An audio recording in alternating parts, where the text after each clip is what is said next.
Sebanyak 26 aplikasi peer-to-peer lending atau pinjol legal yang akan disanksi oleh OJK karena tidak memenuhi syarat, yaitu belum penuhi batas modal 2,5 miliar.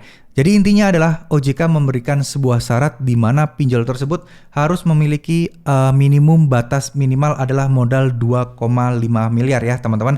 Jadi harus ada batas ekuitasnya yaitu 2,5 miliar. Sebenarnya bukan 2,5 miliar aja, tapi 12,5 miliar tapi tercapai secara periodik. Jadi mungkin tahap awal kuartal 1, kuartal 2 itu sebanyak 2,5 miliar yang ujung-ujungnya harus memenuhi ekuitas sebanyak 12,5 miliar. Sebenarnya aturan ini sudah lama tapi tidak langsung saklek diberlakukan. Diberikan batas waktu agar pinjol-pinjol tersebut bisa memenuhi syarat tadi.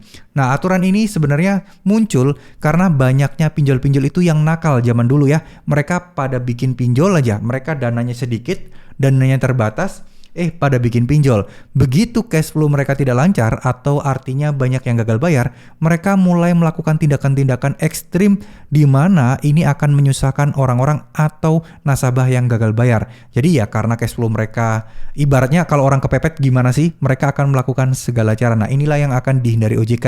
Jadi OJK pengen benar-benar pinjol yang ada itu sudah mempunyai modal yang pas, cash flow-nya itu aman sehingga tidak berlaku keras terhadap nasabah yang gagal bayar pinjol. Nah, di sini disebutkan bahwa memang di sini masih ada 26 pinjol yang di bawah 2,5 miliar dari 100 penyelenggara. Nah, di sini juga akan disebutkan sanksi-sanksinya. Sanksi-sanksi yang akan diberikan OJK di sini disebutkan oleh Bapak Bambang, yaitu di sini disebutkan bahwa jika tidak sampai 2,5 miliar, mereka akan memberikan yang pertama adalah peringatan yang jelas, terus kemudian teguran, lalu kemudian pembatasan kegiatan usaha. Nah, ini pembatasan kegiatan usaha ujung-ujungnya juga akan dicabut izinnya ya. Jadi SIU, cabut izin usaha sebagai sanksi jika sampai mereka tidak bisa memenuhi syarat tersebut.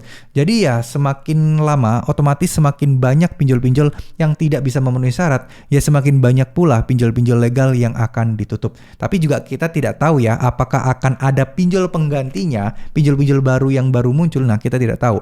Yang jelas OJK di sini sebenarnya sudah mempersulit aturan-aturannya agar pinjol-pinjol itu tidak seenaknya bikin perusahaan yang nantinya akan merugikan banyak masyarakat ya. Oke, semoga ini bisa bermanfaat buat kalian. Semoga informasi ini bisa memberikan kalian informasi. Yuk tetap tenang, pinjol itu juga dipersempit kok. OJK juga masih memperhatikan kalian. Jadi jangan takut dan jangan lengah. Intinya OJK itu minta partisipasi kita semua. Dimana kalau ada keluhan atau kendala, laporkan aja ke OJK. Bodo amat mau dibaca dalam waktu cepat atau nanti-nanti.